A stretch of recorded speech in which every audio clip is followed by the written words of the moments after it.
Hello, everyone. This is Ayana, your positive mindset and self-talk coach. Hello and happy Sunday. I hope you're all doing well.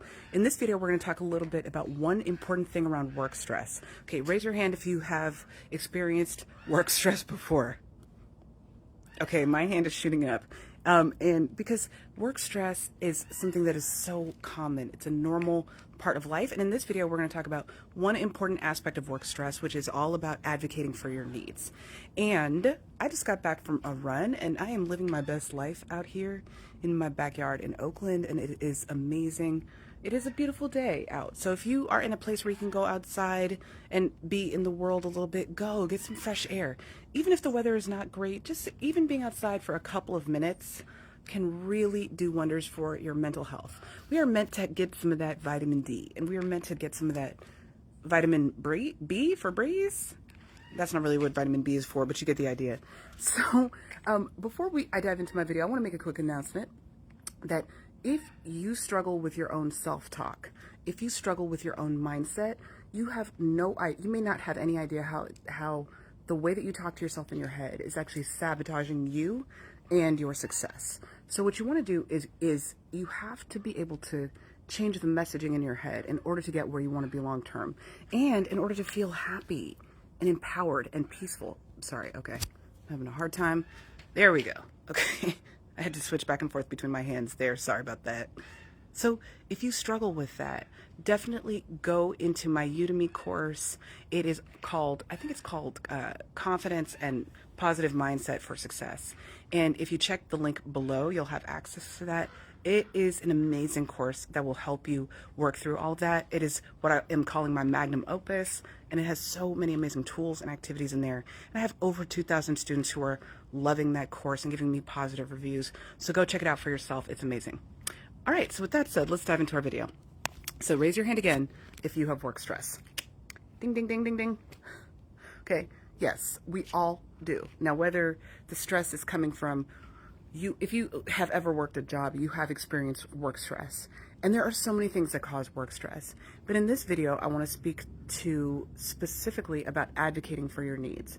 Now, firstly, I want to acknowledge that, in the United States, and you guys have heard me say this a lot, that part of the reason we have as much stress as we do is because we are overwhelmed, right? You've heard me say that studies actually show that since the 1970s, income has not gone up as high as expenses have. So whereas back in the day, we only needed one job to cover many expenses and to live a comfortable life, right? You could, if you wanted to be a stay-at-home, well, a lot of times you didn't have a choice to be a stay-at-home parent or stay-at-home mom, but one income could cover an entire family, and it could cover your goals and self-care and vacations. But nowadays, one income is not cutting it, right? So that is one major work stress where we have to work multiple jobs, and that is overwhelming. In this video, we're going to talk specifically about advocating for your needs. And also because, another thing that is going on, there have always been work environments that were toxic and not great, right? But, in today's day and age, there seems to be a lot, or maybe we are just hearing more about it, where it feels like we are hearing more and more about exploitative work environments where, people are taking advantage and not respecting people's self-care and mental health and expecting people to overwork and overdo, right? So even if you only do have one job or one source of income, if that's all you need, how many times, raise your hand, if a supervisor or a manager or somebody, or even yourself, where you felt pressured to overdo, to be there longer, to stay until the work is done. And not just do it from time to time, but do it all the time on a regular basis. Okay, yeah. And that is deeply unhealthy. It causes all kinds of mental health issues. And right now in this country, we have, we have ever increasing mental health disorders, depression, anxiety, and so many other things that are related to feeling overwhelmed. So it is critical for us to advocate for our needs. It is critical for us to advocate for what it is that we want out of our work environment. Now, I'm very excited because I also just got, in addition to this business, I got a new job as an administrator at an amazing school in San Francisco. And I'm so excited about this school. It is an amazing school that I was able to become a part of, and now I'm essentially a vice principal there. And one of the things that I did when I was interviewing was I spoke to them about how important work-life balance is to me. Now, firstly, being an administrator at a school is a crazy position normally. You are there from like sun up to sundown, right? You're there on the weekends. It is usually considered something, hold on, I'm gonna switch hands real quick. There you go. This one's getting tired. Speaking of self-care, but it's considered a job where you overdo. And there are so many jobs where that is the case, right? An education nonprofit, there, finance, being a lawyer. I mean, there's so many different sectors, medicine, where that is considered the norm, right? Where overdoing is just considered baked into the cake.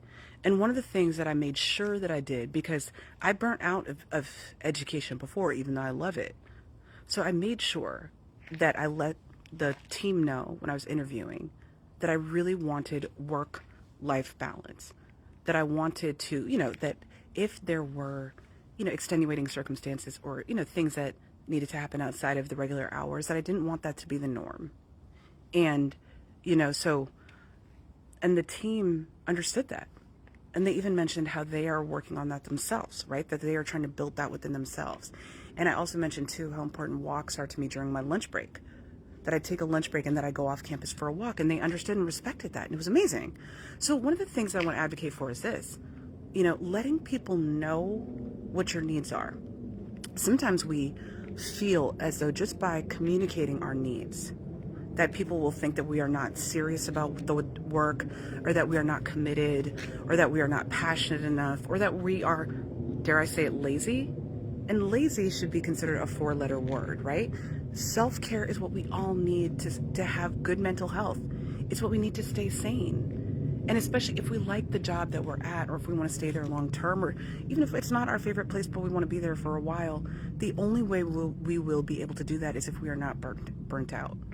If we feel balanced, we will run, whether it is physically run or emotionally run, when we feel as though we have no escape and no outlet. So fight for your lunch. Fight for your time off. Fight for a day that starts and ends on time as much as possible. Fight for boundaries. Fight for those things, because you are a human being and you deserve it. You're not a robot.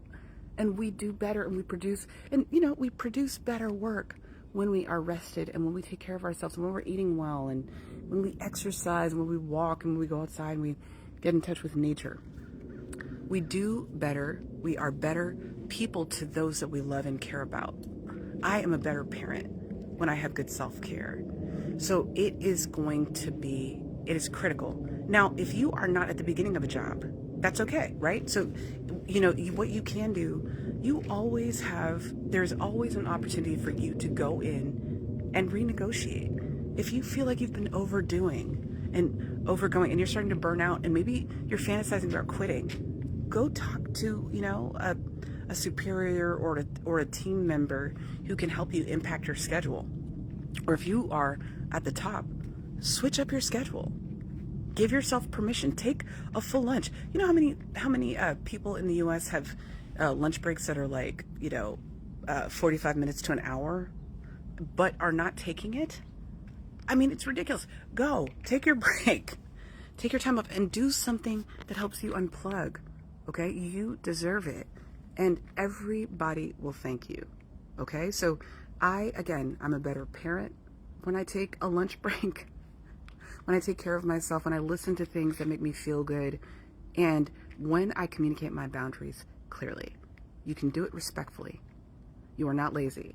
And if there is pushback, and if it's mean pushback, then start to plan your escape. That's not the place for you long term. All right, everyone, I hope you have a wonderful day. You got this.